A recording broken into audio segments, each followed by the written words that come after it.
In this episode, we are going to discuss the concept of abstraction in object-oriented PHP programming. Let's have a look at what PHP documentation has to say about class abstraction. PHP 5 introduces abstract classes and methods. Classes defined as abstract may not be instantiated, which is what we've already seen when we were discussing the encapsulation. We've made our parent class an abstract, and you saw that we weren't able to instantiate it.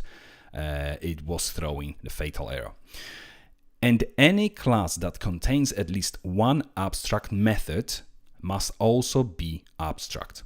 Methods defined as abstract simply declare the method's signature. They cannot define the implementation. And we'll have a look at this in just a moment. When inheriting from an abstract class, all methods marked abstract in a parent's class declaration must be defined by the child.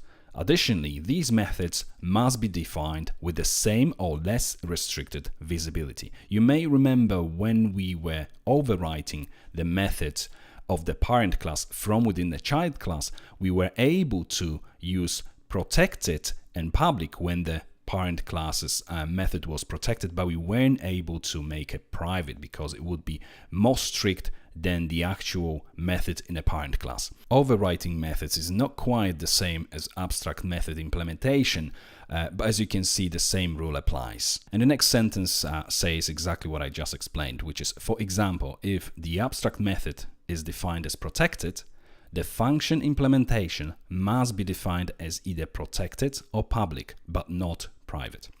Furthermore, the signatures of the methods must match, i.e., the type hints and the number of required arguments must be the same. For example, if the child class defines an optional argument where the abstract method's signature does not, there is no conflict in a signature. And then we have a few examples. Feel free to check them out. And let's go back to the editor. And I'm starting with the empty index.php file and empty source directory. All files from the previous videos have been removed. Now, let's have a look at a specific scenario. Say you've been asked at work to provide the functionality for your existing system or a new system where you can send an email notification whenever some event has happened.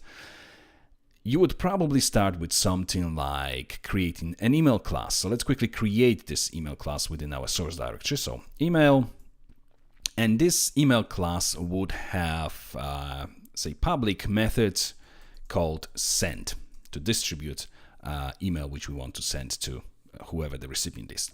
Now, for us to be able to send this email, we need to know the name and email address of the person. So let's create two properties, public name and then public email. Let's quickly add doc blocks to these properties as well. They both will be of the string type and then string.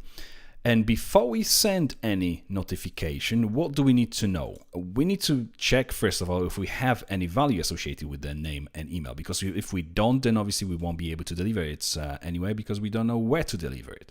So first of all, we would probably check whether these aren't empty. So let's try with checking if isn't empty this name, and then end isn't empty this email, right?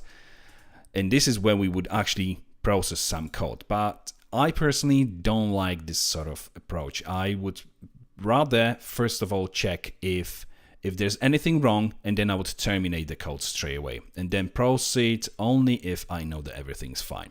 So I wouldn't wrap my code within the condition that returns true.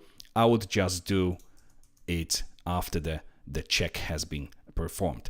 So what I'm going to do here is, rather than having this if statement with these two conditions in line, what I'm going to do is basically delegate this to a separate method, and this method will be called isValid. So I'm going to check if is not valid this is valid method. We obviously don't have this method yet.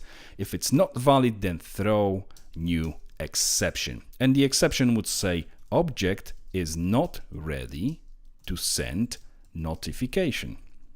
You can obviously put anything you wish here in this message. Notification. There we go. Okay, so let's create this isValid method. Let's quickly add it here. It might be a private method because we are calling this from within the same class. We don't need access to this method from outside of this class, so we can stick with private. And here I'm going to return isn't empty this name, and then another one on a separate line, isn't empty this email. And there we go, and semicolon after this. So this one will check, is it valid? Well, it is valid if the name and email aren't empty. So pretty much the same thing we had obviously before in line. Now we have it extracted to the method. It works a little bit better because if we need to have the same condition checked from within any other method within this class, so any class that might extend it later on, then we have it in one place. If we need to change the logic for this validation, then we only change it in one place rather than going through a number of methods and amending the code this way. Okay, so now we know that after this check, if we are on this line here, we know that everything is valid. We have name and email, because otherwise we would throw the exception, and once the exception is thrown, no code is executed. These exceptions work similar way as the return statement. When you return something from the method or function, nothing after this is executed. Okay, so now we know that the method that we have these values associated with the properties. The next thing we need to do is to deliver our email.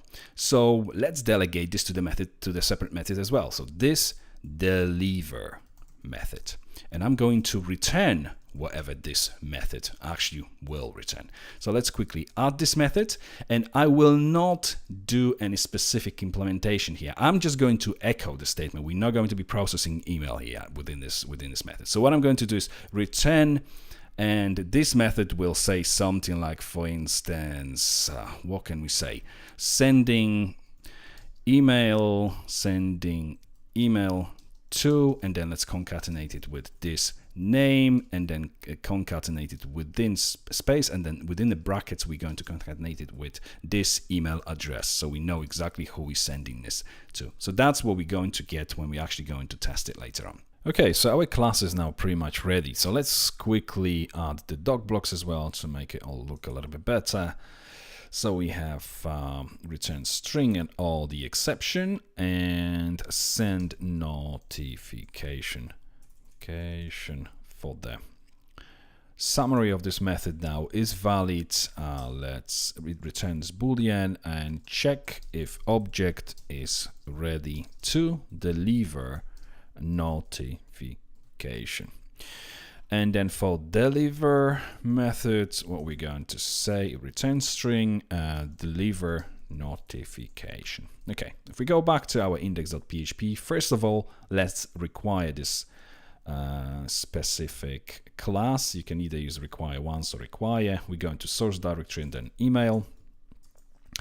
Once we have this class available, we can instantiate it. So email, or let's just call it notification. Notification equals new email, and then we associate notification name equals Bastian Sulinski, and then email notification email equals info ssdtutorials.com. Okay, so now we can send the message.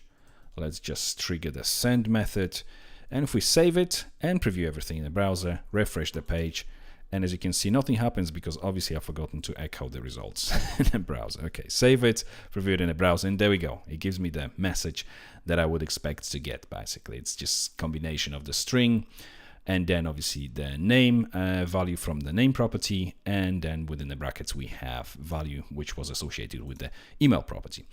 And everything is fine until your boss tells you, okay, now apart from email, we also need to send text notification. And you already scratching your head, okay, what am I going to do now? Well, this email can't really be reused easily because it's specifically written for sending email. It's got this email property name we could probably reuse with text. Send validation is also checking for email property. Deliver is specifically using email property, so we can't really reuse this class. Let's create another one. So you go ahead and you just create this new class, the text, And within this class, you start as well with public name property, again, string. And then you add, for text message, we need the telephone number. So we're going to call it number. And that's going to be, let's put a string as well, because it may have spaces. And then we start again with the same thing. So public function send. And we need to check again if these properties are now fine. So we're going to do the same thing as we did before. If is not valid, so this is valid. And then we throw this exception. Let's just copy this exception from here. So I'll just get this and paste it inside of the text exception as well. And then we also need to deliver. So this deliver. Again, we're returning the value from this, whatever this method will return. And is valid, let's add this method. Is valid will have a slightly different content return. And in between the brackets, we check if this, isn't empty this name.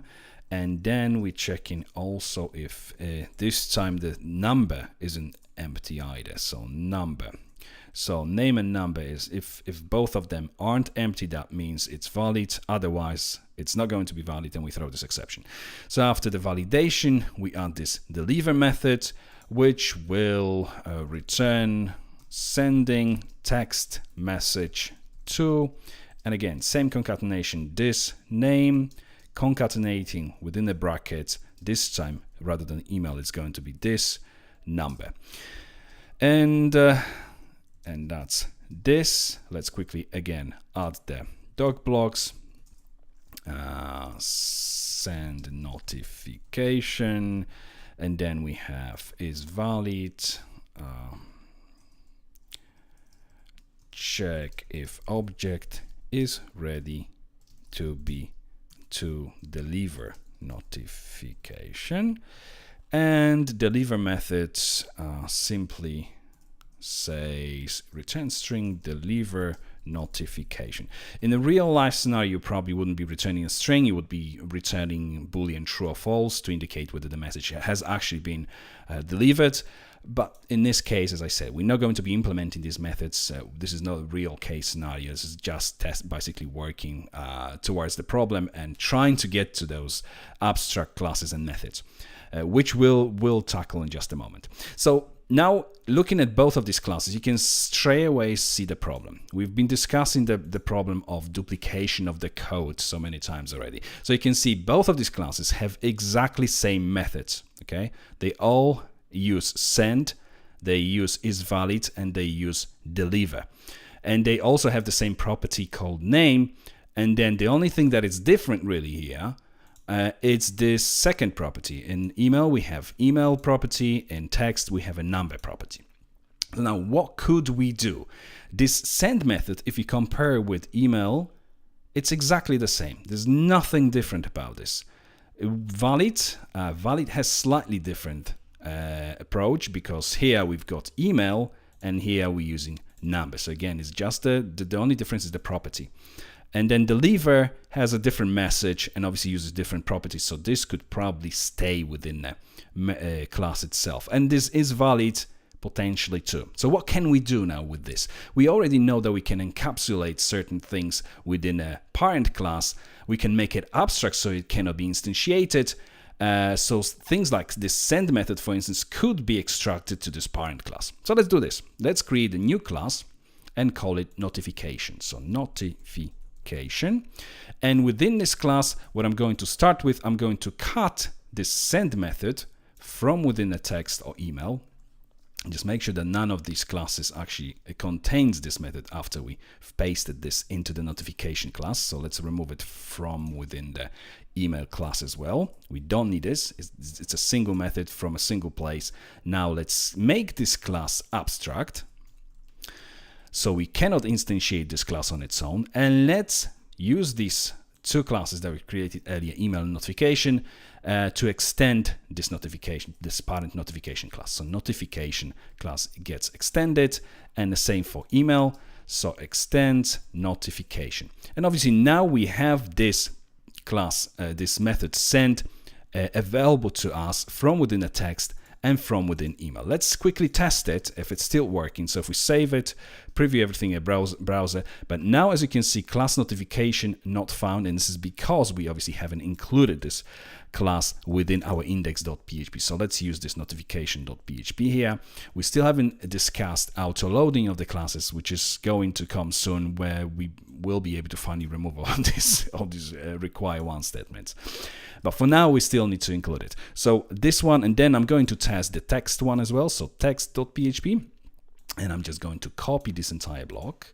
And what I'm going to do is paste it underneath. Rather than notification, let's now change it. So I'm going to change this first one to email notification, and the second one I'm going to change to text notification, and change this rather than new email to new text. The name property stays the same. Obviously we don't have email property on text class, so it's going to be number this time. And for the number, what I'm going to do is just put some fake number 0800 800 800, and notification also has method send, so because obviously this method comes from the parent class, which both of them extend, so it's available on both of these instances, so we can obviously call it after this as well. What I'm also going to do is simply add echo statement after this one, just put the new line breaks to make sure that both messages are displayed on new line. So now we can save it, preview it in a browser, refresh the page, and now we get call to private method is valid from context notification. Now what happens here? If we go back to the notification, as you can see, we are calling this is valid method, but both of these classes have this is valid method set as private. So obviously the parent class does not have access to it. This is why we get this exception. So let's change the visibility of this method to protect it. So is valid is going to be protected. And as you may remember, we also are calling this deliver method from within the notification. So let's make this one straight away protected as well. So within email, and the same goes for the text class. And if we save it, now preview it in a browser, and everything works fine. We have sending email to whatever, and then we have sending text message to also the name and telephone number. So exactly the way we would expect this to be happening. Now, another thing I'm not quite happy about is the fact that we have these properties. We could obviously extract this property name to the notification, but then we would be left with this other property. And well, that's not quite how I would imagine to have this working. So what I'm going to do is create a separate class for each of these implementations of the notification, which will contain whatever properties it needs to have. And we're only going to have one property here, which then we can validate from within this is valid and obtain all the obviously name and email or telephone number directly on the instance of this class. So within the source directory, I'm going to create a new one, and I'm going to create a directory called recipient. So recipient. And within this directory, I'm going to add the class email recipient. And this class will have public property name. Actually, let's just copy what we've got within our class definition here. So I'm just going to cut it from email class and paste it directly in this email recipient. And then the other one I'm going to create is going to be called text recipient. So text recipient. And this one will take the properties from within the text class. So let's paste it in. That's all good. Now all we need to do is to provide the new property here. It's going to be a public property called recipient. And this recipient for email, it's going to be of the email recipient type. So for the doc blocks var and then the class name. And for the text, we are going to have the same property, so public recipient. And this one will be of the text recipient. Now, as you can see, again, we are left with a property which is the same across two classes, which extend the same parent. So we could potentially move it to the notification class. However, they don't represent the precise implementation of the class. This one is email recipient. This one is text recipient. Well, so what could we do to make it the same type so that we can actually use it within the notification, because I still don't like the fact that I've got the property with the same name within two classes which share the same parent class. So what we can do is within the recipient directory, I'm going to create a new abstract class, and it's going to be simply called recipient. So this recipient class, I'm going to make it an abstract class, and I will not put anything in this class. I only want this class to be a parent class of both of these implementations. So we extend recipient, and then the same for text recipient. So extend recipient, and there we go. So this class now, this text recipient and email recipient are also of the recipient type. In other words, what I can do now is replace this email recipient, the specific implementation, with just the recipient. And the same goes for the text class. So maybe just the recipient. As you can see now, the signature of this property is exactly same. So what we can do now is just cut it and put in the notification class. So we can remove it from email and then remove it from the text class, go to the notification and put this property in here. Now we've removed the problem which we have before when we had duplicated property across the classes which share the same parent class.